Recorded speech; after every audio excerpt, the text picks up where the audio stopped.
So only certain identities are privileged.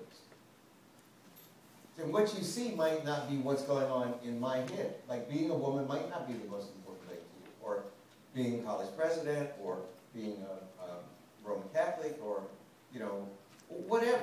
So, yes, being an African American, I make my living teaching about African and African American studies. I loved it. I fell in love with it when I was 15 years old. 14 years old, the summer of the Watts Riots, you remember that. And I was in an Episcopal church camp in West Virginia, and everybody there was white. I mean, how many black Episcopalians are in the world, let alone how many black West Virginia Episcopalians? There were 3 black kids, and we got the news. We couldn't read newspapers, and except on Sunday. We'd been there in isolation for a week. We were having a really good time. And there was this headline that Negroes riot in some place called Watts. I didn't know what a riot was. I didn't know if it meant that Negroes, as we would have said then, were being killed by white people, or were they killing white people? And this very sensitive New England Episcopal priest, that night, he could see the look on my face, because all the white kids were looking at me for my reaction. And that night, he gave me a copy of a book, and it was called Notes of a Native Son. And it had this black author, a black man's picture. And I looked at it, and I thought, this man be the author. And I read it, and I used to keep a notebook, a commonplace book.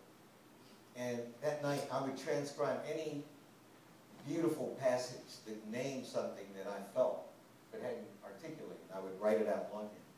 And ladies and gentlemen, I found myself transcribing every paragraph, every word in every paragraph of every page of this book by James Baldwin. And I was hooked. And I would eat books written by black authors. And it took me a long time to abandon my mother and father's dream for me to become a doctor. But this is a case where my most visible identity became my identity as a professional person in the society.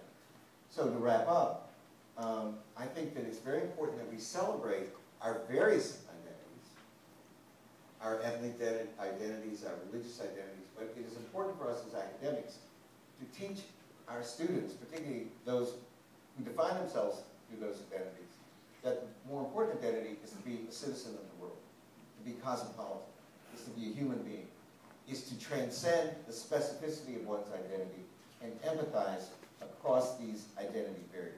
Otherwise, we're doomed as a people, as a civilization.